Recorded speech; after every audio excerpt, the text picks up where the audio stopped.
collaboration with the Cyprus Mail. This is the Cyprus News Digest with Rosie Charalambous.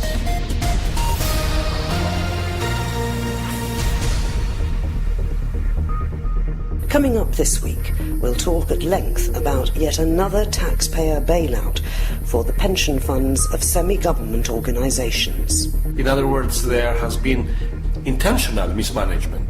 Sometimes we have seen the scandals in Dromolaksha, and many other scandals are happening, we just don't know about them, regarding the management of those funds. And in a record-breaking year for Cyprus tourism, we'll discuss some of the good and not so good practices that can impact the desirability of Cyprus as a tourist destination. That's why we say that the norm in Cyprus is not to ask for the clients to pay upfront for their stay. It looks like the hard-pressed Cypriot taxpayer is about to take another hit to bail out semi-government or government organisations. Cumulative losses of almost 180 million euros from bad investments, which have been incurred over the last 7 years by the Employees' Pension Fund of the Cyprus Telecommunications Authority, or CETA, are, it seems, likely to fall on, yes, you guessed it, the taxpayers' shoulders. With us on the programme this week is DC MP Marios Mavrides. He's been looking at this in Parliament. Marios, first of all, if I mismanage my pension fund, nobody's going to bail me out, are they? Why should I, as a taxpayer, bail out pension funds of semi-government organisations which have been mismanaged, or even in some cases, like the Dromolaksha scandal, we've seen people imprisoned for criminal activity with regard to the management of pension funds? That's correct. First of all, you have to say that this has to do with all the semi-governmental organizations, not only CETA. And most of those organizations have pension funds that are being badly managed. And the law, according to the law that the unions have passed through Parliament, the organization is responsible for covering the losses of the funds. First of all, the organization has to contribute towards those funds so that the employees can get pension after they retire, in addition to the social security pension. This is additional pension, which is much better, and it's also pension for which they haven't contributed anything. The contributions are all made by the employer. So it's not like a provident fund, It's then? not a provident fund. It's a pension fund which pays annuity, pays pension every month until the death. The law that they have passed, in addition to the fact that the semi-governmental organizations have to pay for the pension contributions, they also pay when there is a deficit, which is maybe due to bad management or losses. Who is responsible for allocating the people who manage these pension funds? The management is done by the board of directors of the organization. In other words, the responsibility lies with the board of directors. Therefore, the board of directors appoints a committee which is going to manage the funds. Well, surely, though, I mean, again, if we look at the comparison with the private sector, people who have pensions that they contribute towards on their own in the private sector do a lot of research before they hand over the management of their pension to somebody. Don't these committees do the same? Of course, they're supposed to do the same, and they have advisors. And they also have, sometimes they have people who manage those funds. They hire people to do the job. But most of the cases, the allocation of funds to the various investments was done based on different interests. In other words, there has been intentional mismanagement. Sometimes we have seen the scandals in Dromolaksha, and many other scandals are happening, we just don't know about them, regarding the management of those funds. Because there is a lot of money, and when there is money, there is scandals. But the precedent has already been set in terms of, for example, the CYBC pension fund. I think it was 120 million shortfall there. 127 million shortfall, which it has to be paid by the taxpayer. But let me say that for the Cyprus Broadcasting Corporation, the government was giving the subsidy to the board of directors, but the board of directors didn't contribute the appropriate amount every year to the fund. Well, where did the money go? They said that the government didn't give them enough money every year. The government was cutting back a little bit. They were giving only the amount of money necessary for the year, for the payments made throughout the year. And that's how it was done. So the government has the responsibility now to cover the additional deficit. In the other semi-governmental organizations, where they receive money from making business, like Electricity Authority and Telecommunications Authority, the organization contributes the money. And according to a law passed by the unions through the parliament, the management of the organization is responsible to cover the deficit. Is guaranteed by the organization, but not by the government. But it's so still... the government doesn't have to contribute. It's the organization that has to contribute. But usually, the organizations belong to the government, so it's the same thing. So what can be done about this? Because I think that some semi-government organisations are actually changing the rules so that new employees have a provident fund. I presume that means that they contribute something towards this. But surely a line has to be drawn somewhere. Right. Is Parliament even considering looking at the legislation to change it so that the responsibility of managing these pension funds lies purely with the managerial committee set by the relevant semi-government organisation? Because, as you say, if the SGO itself has to bail it out, the SGO is getting its money still from you and me and the taxpayer. Exactly. Well, I have tried many times to raise the issue and to say that I argued that we cannot have pension funds which are defined benefit, because there are two types: defined benefit, the one that they have now, and the defined contribution, which is a provident fund. The provident fund is a defined contribution.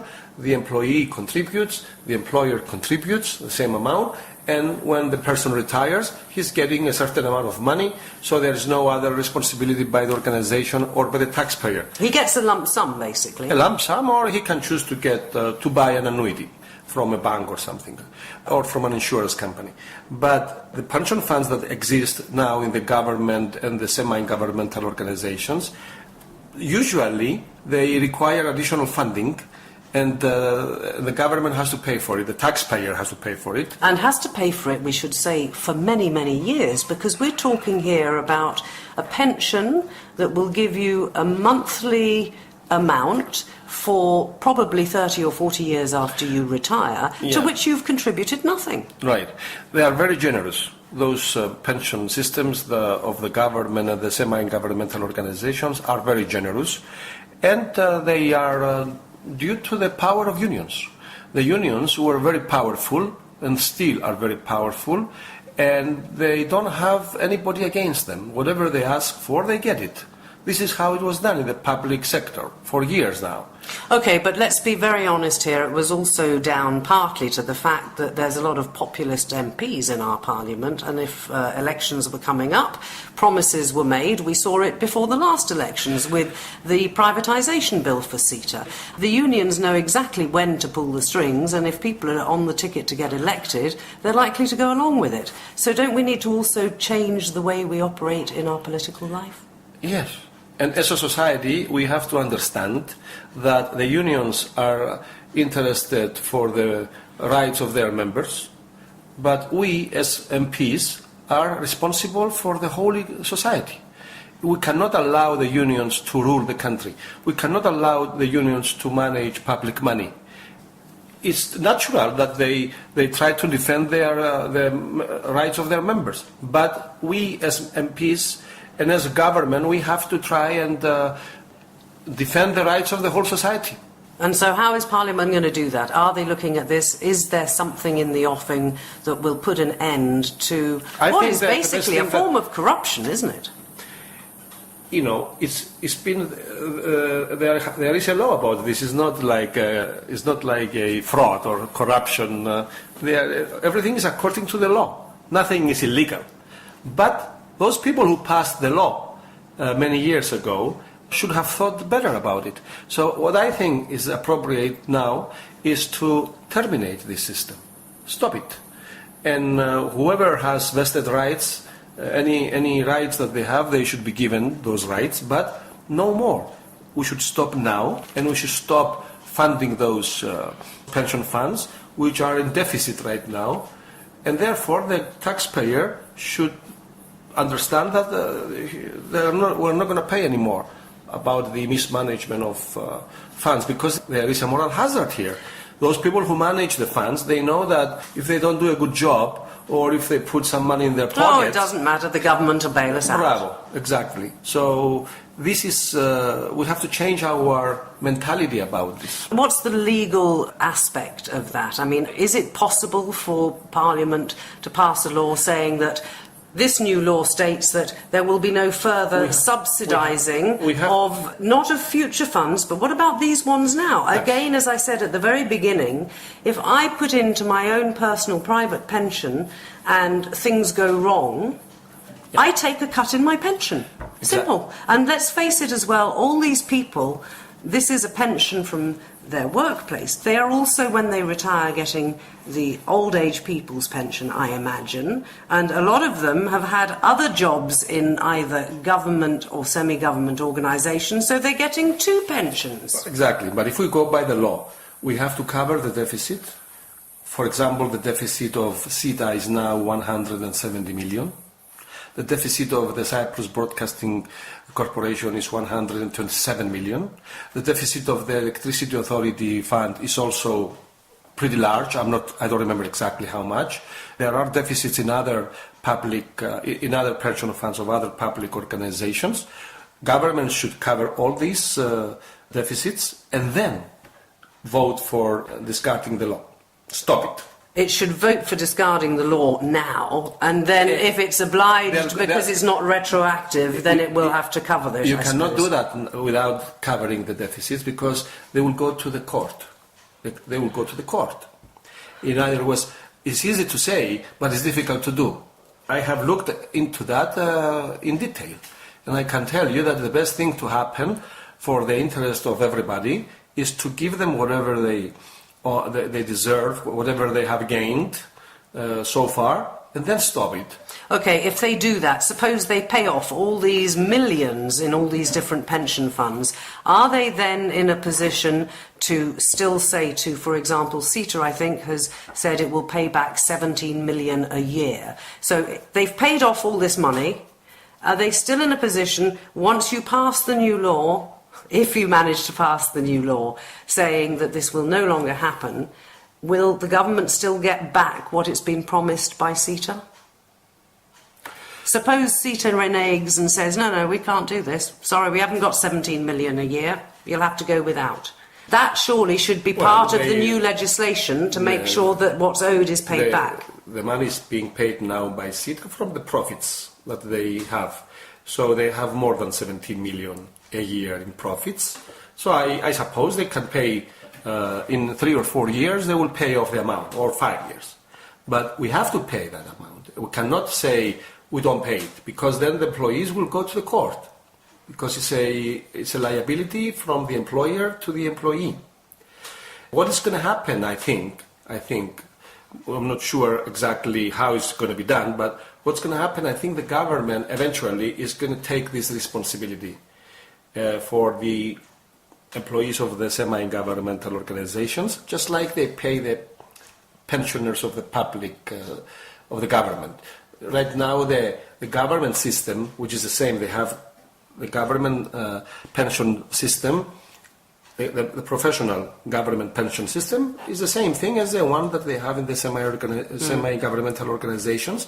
The government doesn't have the money somewhere. The government pays from the taxpayers' money every year. Every year, The government pays up about 500 million every year. The government pays 500 million for the pensioners of the government employees, which are now pensioners. All right, so let's come back finally to this business of the several I think pensions. that they are going to put everybody in that system. What do you mean, even people who are not, no, only government employees? Government employees and employees of the semi-governmental organizations. I think they will all be under the same system. Is that going to be fairer? No, but you solve a problem. Otherwise you have problems with the courts. And I thought there was a move a few years ago to say that it's time that civil servants contributed towards their pension, because that is something that is really outrageous. Right. The cost of the pension is about, it used to be 35% of their gross salary.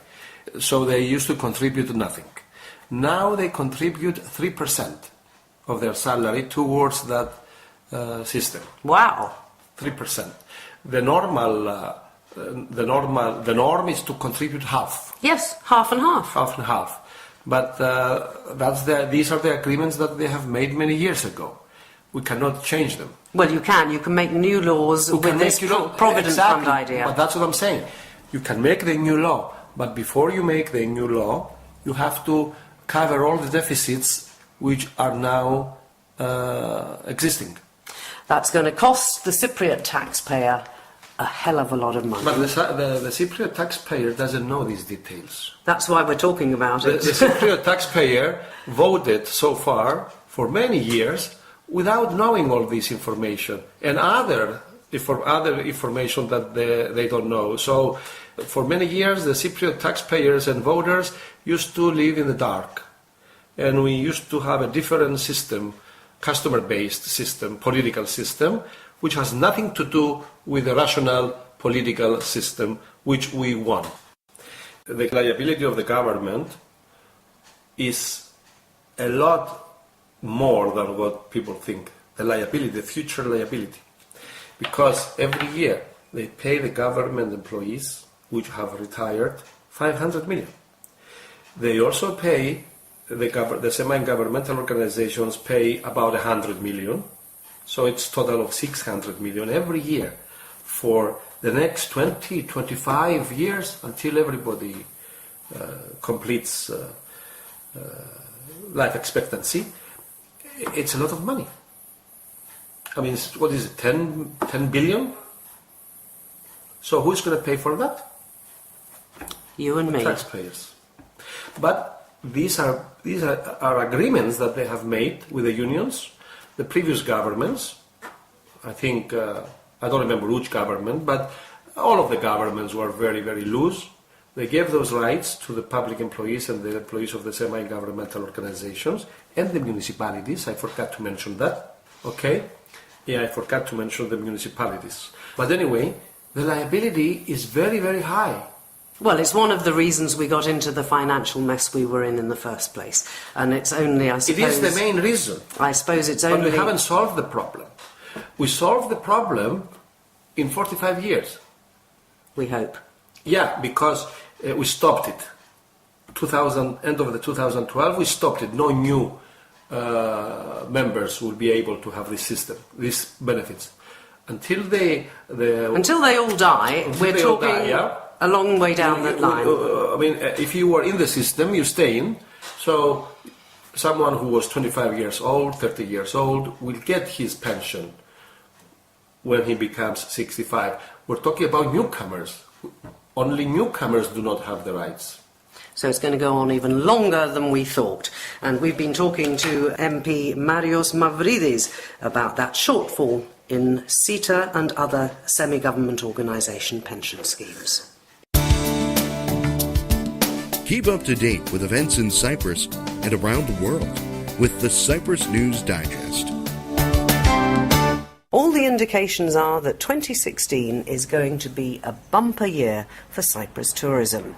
Now, that's great news for all those who work in the industry. It's something that the Cyprus Tourist Organisation, the Minister for Tourism, and indeed the Cyprus Hotel Association have been working at for many, many years. Joining us is the Director General of the Cyprus Hotel Association, Zacharias Ioannidis. Zacharias, good news all round. Tell us what you're expecting of tourism this year in Cyprus. That's very true, and this has been the result of collective effort by all the stakeholders of the hotel and tourist industry of the island in order to be at the happy situation of saying that under normal situations prevailing for the remainder of the year, we expect the year to end up as the record year of Cyprus tourism, with the tourist arrivals approaching the 3 million mark. And that is a record breaker for Cyprus. Definitely so. The previous record year was back 15 years ago at 2.7 million tourist arrivals. So not only we will exceed that, but we will very likely be very close to 3 million tourist arrivals this year. Is this down to us having more tourist beds, or perhaps to people coming here as opposed to certain other nearby countries that have had problems with security and so on? It's a combination of both our efforts and exogenous parameters and developments that help us get to Cyprus people that will otherwise go to other destinations that unfortunately suffer problems for various reasons. But the important thing is that we take this as a golden opportunity, so as the increased number of tourist arrivals we are going to have, to convert these visitors, these esteemed guests of ours, as repeat customers and guests of Cyprus, by giving us the best of we can offer, compared to the improved both facilities as a result of the many renovations and upgradings and improvements that quite a number of hotel properties have undergone by, and definitely by impeccable standard of services, so as to leave the island and say they had a value for money experience, and at the same time those that came for the first time to say, why didn't we consider Cyprus in our options for our holidays for the so many years before? What about the problems with infrastructure? If we look at Paphos and those ongoing roadworks that seem to be delayed year in, year out, they do say this year we'll see the end of it, but there have been problems in other towns too. How do tourists react when they go to a beautiful island? Maybe they're very pleased with their hotel, but then they go outside and they have to face dust, roadworks, no pavements and all of this. We've still got a long way to go on that score, haven't we? Yes, but allow me to give a more objective picture of the tourist resource areas of Cyprus. Nobody, and especially the repeat visitors of our island, will recognize and appreciate the vast improvements in the overall infrastructure and ambience that you enjoy by strolling on the coastline of the many tourist areas and resorts of Cyprus, with the pedestrian roads just by the sea, with the nice cosmopolitan ambience that transpires both in Protaras, Ayanapa, Larnaca, at the beachfront, in Limassol and in Paphos area, so that this, I would say, unique feeling of just enjoying a romantic walk, just where the waves are breaking on the coast with your spouse or your friends, and enjoying the nice evenings and the beaches of Cyprus. It's definitely another value to the overall infrastructure that a tourist resort area offers in Cyprus. At the same time, you are correct, in certain towns there is, let's say, an unprecedented roadworks or other infrastructure improvements that are taking place. I take the example of Paphos, which prepares itself to celebrate next year as the European City of Culture of 2017. So a lot of infrastructural improvements are taking place in order for 2017 Paphos to be its most upgraded infrastructural and in many other facets picture and experience for the many visitors that will attract, because of the year of enjoying as the European cultural city. So it's understandable, and what is important is to explain to the tourists when they come across to these roadworks and other infrastructural developments that are taking place, that it's a transitional period for the overall upgrading of the town for that historical mark. All right, let's talk about the hotels, because you are obviously concerned with the hotels as a hotel association, and I presume that most, if not all, of our hotels are members of your association.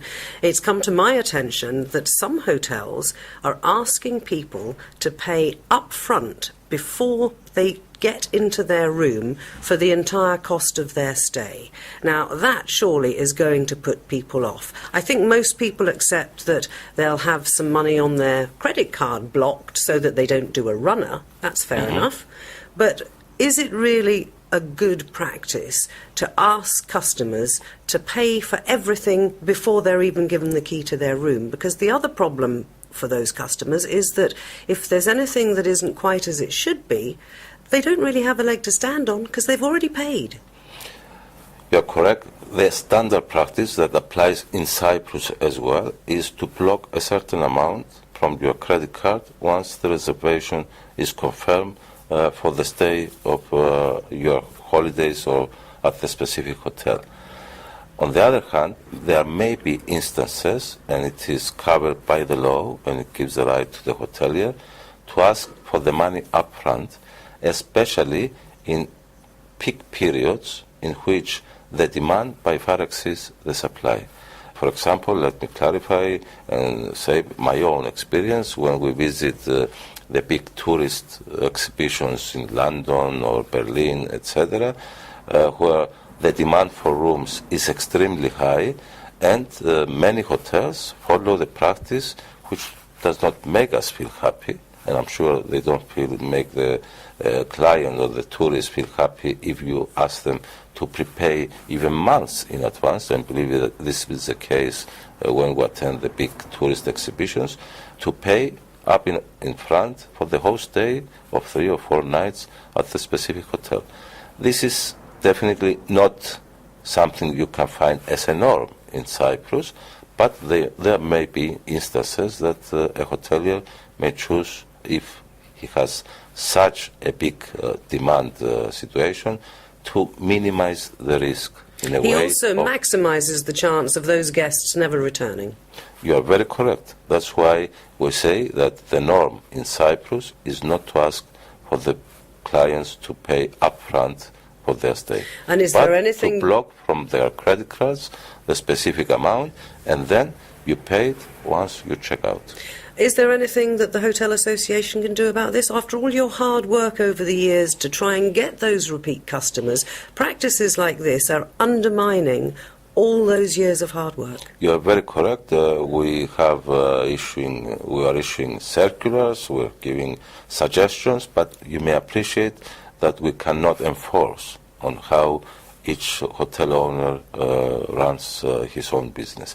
And let me explain and let me repeat again that this is not the norm. The norm is to block from your credit card or once you do and confirm the reservation, but not to withdraw the money, but just upon checkout. So your hopes for the season then, despite some of these, we could call them almost unsavoury practices, even if they're legal. These are exceptions to the rule. Let us Okay, but yes. Your hopes for the rest of the season, and let's look ahead to next season. You talk about this repeat business. We really do need to try and ensure that people have a good experience in Cyprus, not just in the hotels, but also the overall in experience the towns if they go and visit, or the mountains or so on. That's exactly our challenge. That's where we raise the bar. The challenge of Cyprus tourists this year is that the increased number of tourist arrivals, the record year we are going to experience, to be transferred and converted into a rigid foundation for which to build for a continuous growth for the following years. let us not forget we live in a volatile world. We live in dynamic changes that are taking place, like Brexit, the currency fluctuations that are taking place, which set us all on the move in order to always keep improving the experience with which our guests are leaving the island, so that we transfer them and convert them into ambassadors of Cyprus, and will be very much welcome to see them again next year and next year coming again to Cyprus. This is the challenge, and this is how we are working very hard to make that challenge be fulfilled and ensure that the tourist industry is the main pillar of the Cypriot economy to even maximize its contribution for the welfare of the people of Cyprus. That is Zacharias Ioannidis, who's the General Manager of the Cyprus Hotel Association, as we look forward to a bumper year for tourism.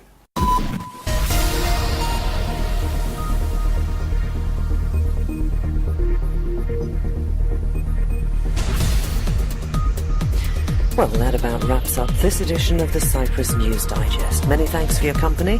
Hope you'll join me next week. Till we meet again, take care and God bless. Bye-bye now.